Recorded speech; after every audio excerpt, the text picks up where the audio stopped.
naman daw nabanggit si David na lalabas siya. Patuloy naman itong si Yaya Maggie sa kanyang ginagawa habang nakikipagsagutan kay Lexie. Ayon pa nga kay Yaya Maggie na nagplantsa daw si David ng polo niya dahil meron daw siyang pupuntahan na kasal. Napangiti na lang itong si Lexie na parang may iniisip. Samantala, sa kasal nga ni Sandy ay biglang dumating itong si David. Nilapitan ni David si Jill at gulat namang napatingin si Gabby kay Jill. Inilayo ni David si Jill mula sa kinauupuan niyang mesa at sinabihan si Jill na hindi daw pwedeng umalis ng bagyo sina Jill at Gio dahil hindi daw pumapayag itong si David. Napailing naman itong si Jill at sinagot ang tinuran ng asawa. Saad nito na ano daw ba ang kailangan pa ni David sa kanila ni Gio. Bulalas naman ni David na wag daw ilalayo ni Jill ang anak niyang si Gio. Nagngit-ngit namang sabi ni Jill na aalis daw sila at wala nang magagawa si David doon.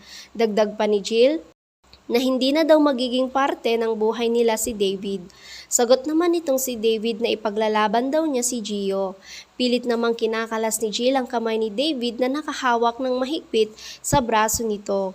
Siya namang pagdating ni Carol. Tinawag nga niya itong si Jill at ninalapitan ang mga ito. Tinanong ni Carol si David kung bakit naroon siya.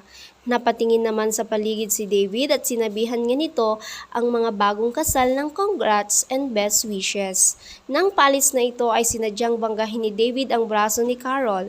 Kabado namang tinanong ni Carol si Jill kung sinaktan daw ba niya ito. Napailing naman itong si Jill at bumalik na nga ito sa kinauupuan. Nilapitan naman ni Carol ang mga bagong kasal at binati ang mga ito bago na din siya umupo. Palihim namang napatingin itong si Coach Gabby kay Jill. Kinaumagahan sa bahay nila Lexie, habang naghahanda itong si David papasok sa opisina, ay pasikretong lumapit si Lexie sa asawa at pinulipot ang necktie ni David sa leeg nito. Pabiro namang sabi ni David kay Lexie na parang masama daw ang gising nito dahil ba't parang nanggigigil ito sa kanya. Nakita daw nito yung post ni Sandy. Kasal daw niya pala kahapon at yun daw pala ang pinuntahan nitong si David. Saad naman ni David na pumunta daw siya doon dahil para puntahan daw sana si Gio pero wala naman daw siya doon kaya umalis agad itong si David. Pakiusap naman ni Lexie kay David na hindi naman daw siya nito pinagbabawalan na makita ang anak pero sana daw ay wag na itong isekreto pa kay Lexie. Dagdag pa nito na ano na lang daw ang isipin ng mga tao doon sa kasal dahil pumunta si David na hindi kasama si Lexie. Agad namang sagot ni David na hindi na daw niya naiisip yon dahil si Gio daw ang iniisip niya. Ayon naman kay Lexie na basta daw sa susunod, sabihin na lang daw niya ito sa kanya kung saan siya pupunta. Sagot naman ni David na pumayag daw siyang umalis si Gio sa bahay kaya wag daw na lang pakialaman ni Lexie ang diskarte ni David kung paano niya gustong makita ang anak. Tuluyan na ngang iniwan itong si Lexie ni David at tulalang napaisip itong si Lexie dahil sa tinuran ng asawa. Samantala, dinalaw naman ni Jill ang bahay nila. Walang kaalam-alam si Jill na papunta din pala doon si Coach Gabby.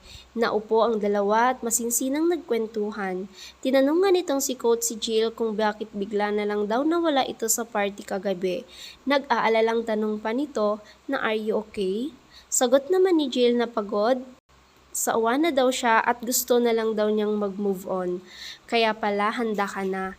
Mariin namang sagot ni Coach Gabby. Humingi naman ng paumanhin itong si Jill kay Coach dahil hindi na daw nasabi ni Jill ang pag-alis nila dahil ayaw na daw niya itong gawing big deal.